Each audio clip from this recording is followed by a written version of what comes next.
Merci d'être avec nous tous les deux. Alors d'abord, je pose la question à Sébastien Mayol. Ça vous est venu d'où le concours de champion du monde, championnat du monde d'œuf mayonnaise? En fait, l'association de sauvegarde de l'œuf mayonnaise existe depuis très longtemps. Elle a été fondée par un critique gastronomique qui s'appelle Claude Lebet.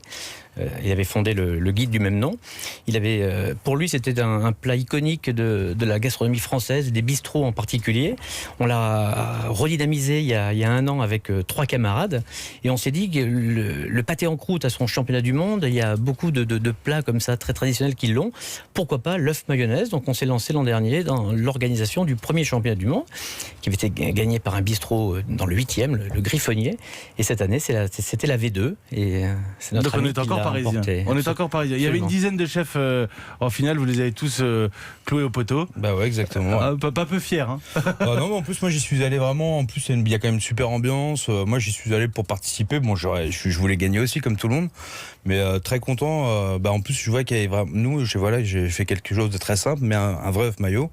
Bien travaillé, c'est vrai qu'il y en avait qui sortaient des assiettes qui étaient dignes de restaurants étoilés, quoi. Mais alors c'est ça qui est passionnant dans le résultat finalement. Alors le jury qui était composé de chefs, de critiques gastronomiques, de journalistes.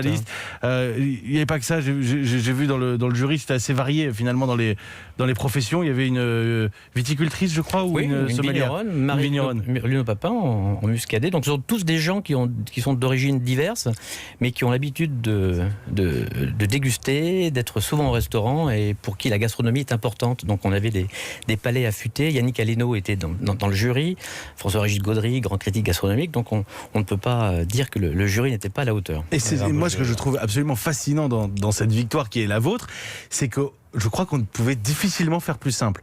On a une assiette qui mesure une vingtaine de centimètres de diamètre, quelques feuilles de salade, 2 œufs coupés en deux et de la mayonnaise dessus. Voilà, mais c'est un œuf mayo. Parce que c'est un œuf mayo, vous avez entièrement répondu au cahier des charges.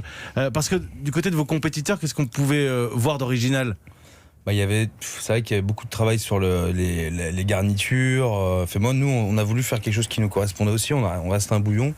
Et on a fait l'œuf mayo que vous pouvez manger chez nous, en fait. Et qu'on peut manger chez nous aussi, quelque part. Voilà, c'est l'œuf mayo le plus simple, celui de la cantine. C'est magnifique, ça sent la mayonnaise dans le studio, je tiens à le préciser. Alors, justement, les critères ont jugé l'œuf, la mayonnaise et l'accompagnement. Quand je dis l'œuf, c'est le calibre de l'œuf, je voyais sa cuisson et son goût. Un œuf dur, pour moi, c'est 10 minutes. Est-ce que c'est plus compliqué que ça? C'est 10 minutes, après ça dépend. Nous, on aime avoir le jaune un petit peu crémeux, donc on va être à 9,30. Voilà. Donc ça, c'est un petit truc à la maison. Faut bien refroidir à l'eau glacée. Après, ça dépend. Si vous voulez bien une cuisson en œuf bien dur, c'est 10 minutes, quoi. Mais là, nous, c'est 9,30 parce qu'on veut un petit légèrement crémeux au milieu. Tous les concurrents hier avaient une cuisson même qui était quasiment inférieure à 8 minutes 30. Comme le dit Clément, en fait, on préfère plutôt qu'un jaune vif, un aspect crémeux et un peu orangé, ce qui rend même en bouche quelque chose de beaucoup plus. Non mais sachez-le, parce qu'on peut pas donner un conseil que vous pouvez plus facilement reproduire à la maison, quoi. Vous avez une casserole, vous avez de l'eau, sachez-le, vous dites 10 minutes, vous l'enlevez un peu avant parce qu'il continue à cuire après, c'est ça l'idée.